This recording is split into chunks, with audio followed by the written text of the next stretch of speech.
was transferred to the operator's room in HQ. Essentially, I'd sit in a room with a lady who served as backup for various guards who found themselves in situations they couldn't resolve. Most of the situation were your run-of-the-mill cases where guards are drunk, trespassing, or being unsure if they should investigate certain sounds, etc. There was only one call that I witnessed which stood out for me. It was late at night. We got a call from a guard who was stationed at a private farm. Whenever a call came through, I'd put on the extra pair of headset, which would allow me to hear the conversation. Here's the transcript of the conversation. This is HQ. What's your situation? Yeah, this is Mark from Spencer Farm. There's a guy standing in front of the barn. I can see him on the camera. Alright. He's been standing there for 2 hours now. I first thought the camera was frozen, but when I zoomed in just now, I could see his fingers are moving. He's tapping them nervously on his thigh. And wait, his head seems to be twitching slightly. Is he armed? I can't see from here. He's facing away from the camera, but I don't see anything in his hand. He's standing on private property. You need to warn him to leave right away. Yeah, I'll do that right away. Stay on the call while you do, sir, and tell me if you need backup. 5 minutes later, we heard the guard voice over the call again. Sir, can you hear me? There was a moment of silence. What's going on over there? He isn't responding. He's just standing and twitching there. His twitching is getting more and more violent. I think something's wrong with him. Get him off the property. Sir, I'm going to have to ask you to. There was a loud scream coming from the guard. The operator pressed him to respond to what was wrong, but the guard kept screaming and panting on the line, followed by the sound of frantic footsteps. There was a sound of door violently shutting and shuffling before the guard quieted down and tried to calm his breathing as much as he could. Mark, I need you to talk to me. What's going on? The guard's voice came through in a whisper. I can talk. He's right outside. By this point, I had already called the intervention unit, who said they would arrive on the scene in 10 minutes. Mark, can you get somewhere safe? Backup will be there in 10 minutes, but I need you to hide. Can you do that? I'm inside the locker. He's standing just outside the security room. Something's wrong with this face. What do you mean? It's all wrong. It's like it's sideways. His head is normal and all but the eyes, nose, and mouth. They're all flipped sideways. I think he's calling my name. Oh God, he's coming inside. There was a sound of door slowly opening, and then a set of slow and deliberate footsteps. Mark's breathing became stifled as he tried to steady it, probably clasping a hand over his mouth. And then a voice came through, a raspy voice, which sounded as if the person on the other end had something stuck in their throat. It said,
was stationed at some experimental facility and didn't want to share any details about its location or nature of the experiment.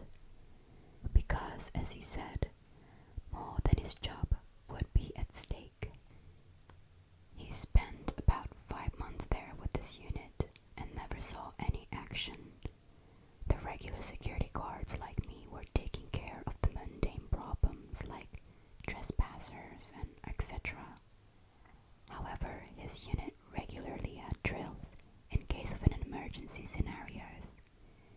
He said the drills were not the typical military kind, but that there were some rules they needed to know, which pertained to not getting into any kind of physical contact with civilians. Their main objective in the worst case scenario was to seal off all exit points. Sure enough, one day an alarm sounds in the facility and he and his team got ready to start their mission. As they made their way through the facility, they ran into various dead scientists and other staff members, and then they ran into a survivor, a researcher, all bloody and scared. He raised his hand and begged them not to shoot, while the unit just kept barking orders at him to keep his distance. The researcher kept saying that he's not infected, whatever that meant. And as he stood there eyeing everyone, all of a sudden he snarled, showing rows of sharp teeth which were not there a second ago, and then he lunged forward, tackling one unit member and sinking his teeth into his face. The guy told me they started shooting long before he even lunged, but it was as if the researcher didn't even react to the bullets. He was riddled with holes and bled, but just kept biting and biting until he finally just fell over. He tried to jump again but died a second later. The unit member emptied their clips into the now dead scientist and proceeded to leave the facility, leaving their one dead team member behind. Once they secured the facility and locked every exit point, logging the potential survivor inside, they contacted HQ and a bunch of armored vehicles with military personnel and hazmat suit showed up. The unit was dismissed from the facility and warned not to talk about any sensitive details related to the experiment, name of staff members, and etc. No matter how much I press him, he refused to tell me more. The final story in this post which I'm going to share is from a guard named Tom, who worked in an office building before he got sent to work. HQ gave him a 1-week training. He was strictly forbidden from talking or making any kind of vocal sounds while working in the office. Communication with his partner by talking was forbidden too, so they used hand signals. Upon arrival on his first day, Tom saw people doing their everyday jobs at their desk, typing away but never talking. They wouldn't even look at him, but would instead stare at their screens all day. Tom followed HQ instructions and conducted his duties, not talking to anyone, but one day he brought his cell phone to work because he was bored. As he made his way through the office, someone started calling him, and the song which was set as his caller tone blared in the office. He quickly turned it off, but then realized something terrible. All eyes in the office were fixed on him. The people had stopped typing and working and just stared at Tom with an expressionless face. Tom mumbled shit to himself, and everyone in the office unanimously said, "Shit," in a synchronized tone. Tom slowly made his way out, and as he went through the hall, he saw through the glass the people were still staring at him. Not only them though, but everyone else in the office stared at Tom as well. He locked himself in the security room along with the partner, and eventually the people returned to their normal talkless work. The next day, Tom was fired for bringing his phone to work and potentially putting himself and his partner in danger.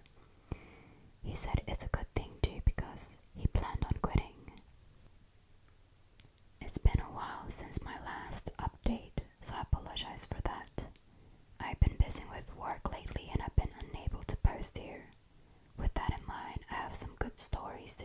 today.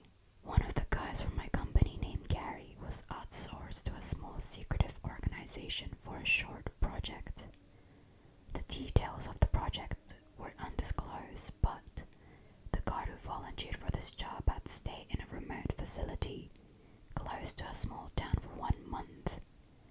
Now, the organization was pretty shady since they had military personnel guarding the facility and scientists running around, which raised the question of whether a guard was even needed there.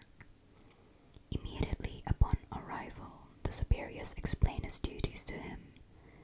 The guard was free to do anything he wanted all day, but once a day at lunchtime, he would need to distribute mint candy to everyone on the facility and make sure they ate it, everyone including himself. He was to make sure that everyone has ingested by inspecting each individual's mouth upon swallowing. Anyone who refused to was to be reported to the superiors. Gary laughed at this initially, but when the superiors assured him that this task is of utmost importance, he knew better than to screw around.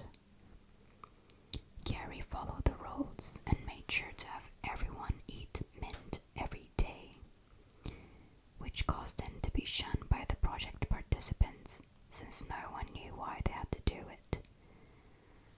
Towards the end of the project, however, some people started complaining about frequent headaches. Those same people were later exposed as one who didn't ingest the mint properly. They were detained for insubordination. Something else happened in the meantime, however, and the company lost contact with the facility. Among all people, Gary managed to contact the company with a simple text message that said, "Something wrong, send help now." An intervention unit was dispatched right away, but it would be 3 days until they reached the remote area. Before they did, however, HQ continued trying to contact Gary and the facility, asking what happened. After days of radio silence, then only got one short text. "Everything okay?" When the intervention unit arrived, everyone at the facility was dead. Details were undisclosed. There was a security guard in our company who primarily worked as a driver. His job was to transport company-related equipment, like weapons, cameras, uniform, etc., from one facility to another. This sounds like a normal day-to-day job, right? Wrong. As the driver, he took a route which went via an old road and saved a lot of time, but he had a bunch of rules he had to follow. Before he was hired, he had a simulation of the drive in order to see if he can follow all the rules. Here are the rules as listed by HQ below. Start driving at exactly 9 p.m. when the alarm in the vehicle goes off. Not a minute sooner, not a minute later. Keep all doors locked at all times, and keep your seatbelt off for a quicker exit in case of an emergency. The road is straightforward and there are no turns, so if you see a forking in the road, turn your vehicle around immediately and go back to HQ. Do not stop for any hitchhikers under any circumstances, even if they are in fatal trouble. If you see headlights suddenly appear behind you, speed up. Ignore any sounds from the back of the vehicle. You may hear banging, growling, or clattering. Don't stare at the rearview mirror for longer than 3 seconds at a time. If you see something running along with your vehicle on the side of the road, ignore it, no matter how close it is, and speed up. It should disappear within a minute. If your vehicle engine suddenly dies, close your eyes, try to stay calm, and start the engine again. Ignore any tapping on the windows and do not look at them. Once you go over the yellow line on the road with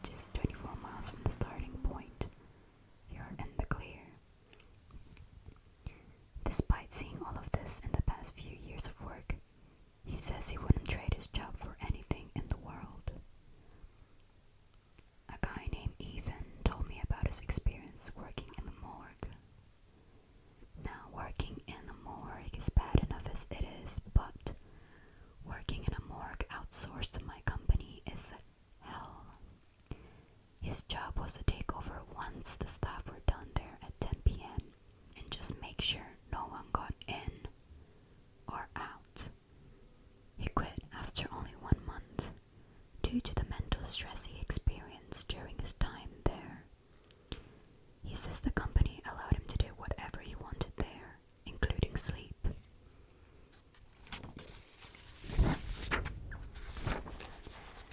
However, it wasn't advised, and you'll understand why in a moment. Ethan said that on a good night, he'd hear people screaming for the body chambers, begging to be let out, and that they were placed there by mistake.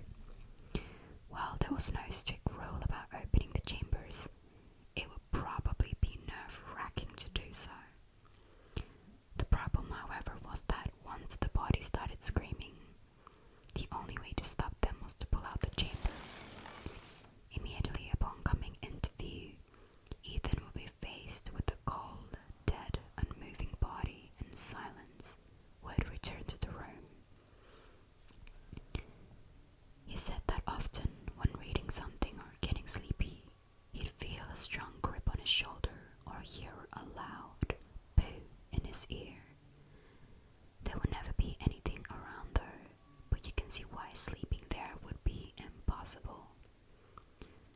He'd often see a body chamber pulled out on his way back from the bathroom, and if that was the case, his job was to push it back immediately. There were some other rules, but all in all, what made him quit was a man in a lab coat he constantly kept seeing in the morgue. The company told him to never address the man, since no morgue workers were there after 10 p.m. Ethan made the mistake of talking to him on his first shift, and then every subsequent night, the man would silently follow him, always at the same distance and never talking, just staring at him. Another guard who worked in the factory complex with the partner told me a story. He said that he'd been working there for about 2 months before things got weird. At the start of each shift, he'd meet up with his partner and they'd take turns patrolling. The first month, his partner kept complaining of severe insomnia and fatigue, and then one day just came to work completely fresh. The guy told me the story said he jokingly told his partner he may have been looking at another person with such a sudden change. That working area was pretty desolate, and HQ would rarely contact them. They'd just have them submit reports weekly and that's it. But 2 months after this guy started working there, HQ contacted the guy and told him to bear working alone for just a few more nights, since there's a new guard on the way. The guy asked, "What do you mean, just a few more nights? I already have a partner here." HQ went silent for a moment before saying that his partner was found dead at his home a month ago. As soon as they told him that, as if on cue, he stopped seeing his partner altogether. He said that he saw a change of at least 5 more guards in the following year. To be continued. So, that was a short episode of the night job or the security guard series. Let me know if this series is still interesting to you. I feel it can be a little bit repetitive, so I thought I'll keep it short for this week and read a different story for another video. But otherwise, if you enjoyed it, I'm happy, I'm glad. And Team Sky, this is for you if you're still watching. Please do leave a like, subscribe, comment, whatever it is. Interact with the channel. And I hope you are asleep by now. And if not, I do have a playlist with all the other r/nosleep one-off stories and also series for you to watch.